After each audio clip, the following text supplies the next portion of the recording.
Olá, investidores, sejam bem-vindos a mais um vídeo e hoje quero debater com vocês sobre Usiminas, uma das principais empresas de siderurgia do Brasil, e que tem passado por momentos bastante difíceis, resultados que não têm agradado tanto o mercado, não à toa que ela acumula uma desvalorização ao longo do último ano. Quero debater bastante com vocês sobre isso, utilizando status invest, olhar indicadores, etc.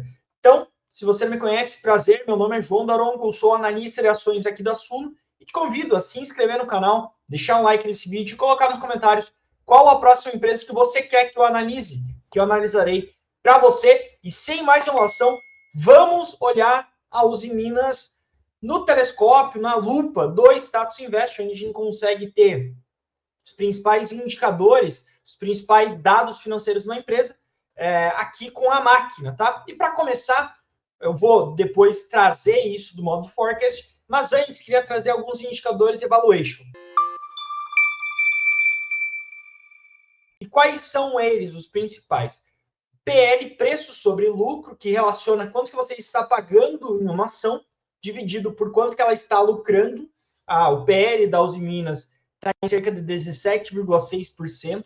É um indicador bastante alto. E quando a gente olha para o futuro, esse PL tende a cair, principalmente porque o mercado projeta um aumento no lucro, né? Se o denominador aumenta, você tem uma queda no preço-lucro. Outros indicadores de valuation que hoje aparentam estarem caros, entretanto, com a melhora dos resultados, eles caem significativamente, é o EV/EBITDA, por exemplo, né? O EV/EBITDA nada mais é do que o valor de firma, que correlaciona o valor de mercado mais a dívida líquida da companhia, dividido pelo lucro operacional, o lucro da operação. Perceba que isso cai ao longo do tempo. O mercado tem esperado uma melhora desses resultados. Entretanto, quando a gente olha... Então, assim, falando sobre valuation, né? Atualmente, ele parece bastante cara a empresa, bem acima do que a gente tem na média do seu setor, por exemplo, até posso trazer aqui, o PL médio do setor de materiais básicos é 10 vezes. Se eu pego o segmento de siderurgia, que é especificamente onde a Usiminas atua, estou falando de 9 vezes. Né? A Usiminas está com 2 vezes o PL médio do setor. Quando a gente pega o dividend yield médio do setor, eu estou falando de um dividend yield de 7,5%, 7,6%, enquanto a Usiminas está com um dividend yield bem abaixo da média do setor. A mesma coisa é EV/EBITDA. A Usiminas está com um indicador muito acima da média do setor, tá? Então, perceba, a Usiminas hoje ela está mais cara que a média do setor, isso chama um pouco a atenção, e acho que o principal player que a gente poderia comparar aqui é a Gerdau, GGBR4, tá? Na Gerdau a gente consegue evidenciar um múltiplo de 4 vezes, um dividend yield de 7%, um EV/EBITDA de 3,4 vezes, e quando a gente olha o futuro dessas companhias, a gente vê que Gerdau negocia a um múltiplo ainda inferior aos Usiminas. Então, começa a acender alguns aspectos aqui, né? É uma empresa que deve melhorar, ainda assim, quando comparado com seus pares, a companhia, ela não está descontada em relação aos pares, ela tem até um prêmio em relação aos pares. Então, esse é um ponto de bastante atenção. Próximo tópico, endividamento. Então, vamos olhar para o preço, depois a gente olha para o endividamento, eficiência, rentabilidade e crescimento. Essa é a ordem que eu gosto aqui, tá? Endividamento, então, vou dar uma olhada aqui na dívida. A companhia tem uma dívida líquida de 800 milhões, uma dívida bastante controlada, 0,04 vezes o valor patrimonial, ela vem desalavancando desde 2015, tá?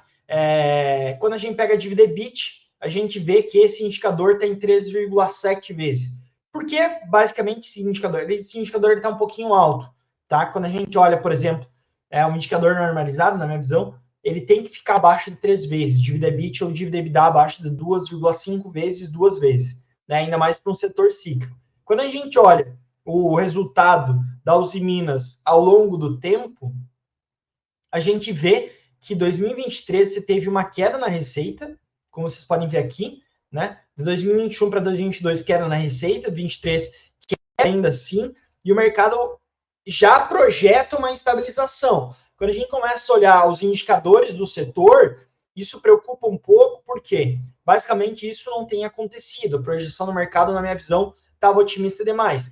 Com a queda na receita e uma diminuição de margem, você tem uma queda ainda maior no lucro bruto. Perceba, o lucro bruto caiu 50% em 2021 e depois caiu mais 68% para de 2022 para 2023.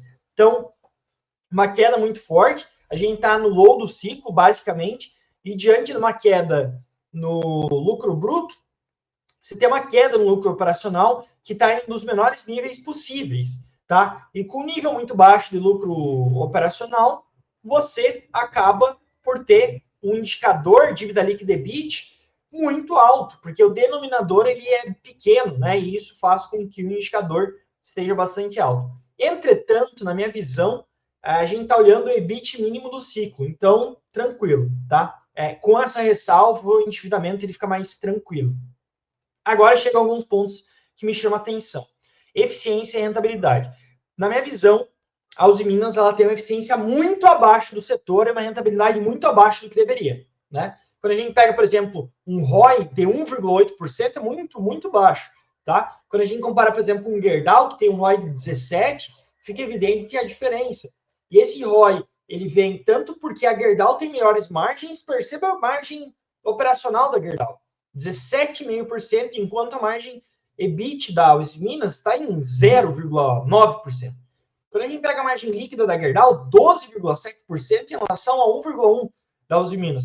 Então perceba que a eficiência da Uzi Minas é muito inferior, não só a eficiência, mas também a rentabilidade. Rentabilidade da Gerdau próximo de 17%, Uzi Minas 1,8%. O ROA, né, retorno sobre os ativos, 1,1%. O ROIC negativo. Então, assim, chama atenção que a Uzi Minas, quando a gente olha para o futuro, ela está mais barata, entretanto, no presente não. O endividamento está controlado, só que a eficiência e a rentabilidade vai ficar muito abaixo, né? Então, assim, perceba que os analistas, eles trazem algumas inseguranças, né? E aí existem outros tópicos que chamam um pouco a atenção acerca da Uzi Minas. Por exemplo, quando a gente pega o crescimento da companhia, e aí eu estou fazendo basicamente o CAGR, né, de crescimento, ou seja, a taxa anual composta de crescimento nos últimos 5 anos, eu vejo que a Uzi Minas teve um crescimento próximo de 15% ao ano de receita. Entretanto, seu lucro decresceu, né? O que está acontecendo lá? Em geral, quando você tem um aumento da receita, você tem um aumento do lucro. Até um aumento maior do lucro do que o crescimento da receita, porque você tem diluição do custo fixo. Não foi isso que aconteceu. Esse é um outro aspecto que traz um pouco de incerteza acerca do mercado, dos resultados da Uzi Minas, né? E aí, para finalizar, queria trazer para vocês a avaliação dos analistas e o preço-alvo. Preço-alvo, quando a gente pega os últimos períodos, vou colocar últimos 2 anos, tá? Perceba que esse preço-alvo já variou de várias formas. Saiu do de 7,55 para próximo de R$ 11,21, né? Agora, mais recentemente, dados os resultados piores, ele tem caído. Então, chama essa atenção, né? E aí um outro ponto que eu queria trazer é, que é o seguinte: 2022 era o momento que se tinha maior upside da ação, né? E chama atenção, assim, pô, a gente tá na maior upside da ação aqui. E aí a gente vai ver, o upside fechou. Teve até no final de 2013 a gente tinha um downside. E esse upside ele fecha, não porque a ação subiu demasiadamente, né? E sim porque o preço-alvo caiu ao longo do tempo. Então, os analistas eles ficaram mais inseguros. Não à toa que, mais recentemente, a gente tem, eu vou até aumentar aqui, em setembro de 2022, você tinha 60% dos analistas com a visão de compra forte para Uzi Minas. Hoje, você tem 33% dos analistas com compra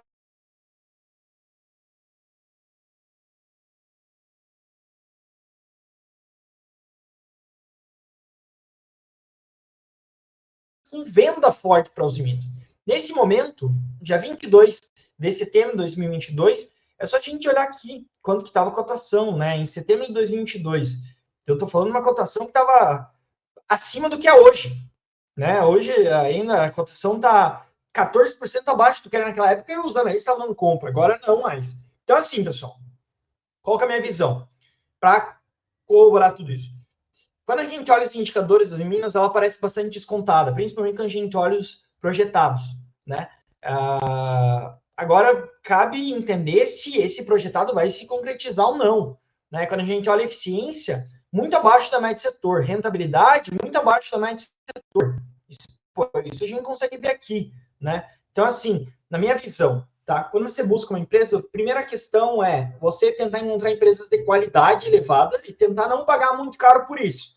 É mais ou menos assim que eu vejo os investimentos, tá? Na minha visão, os Minas está ainda atrás dos demais ativos que a gente poderia se expor dentro desse setor, além de que não é o setor que eu mais gosto dentro da Bolsa de Valores, tá? E se você quer saber quais são os setores que nós da Suno mais gostamos, estamos trazendo para você o Suno Premium com 30% de desconto. Então, se você quer aproveitar a melhor assinatura da Suno, a mais vendida assinatura da Suno, é só utilizar o link que está na descrição.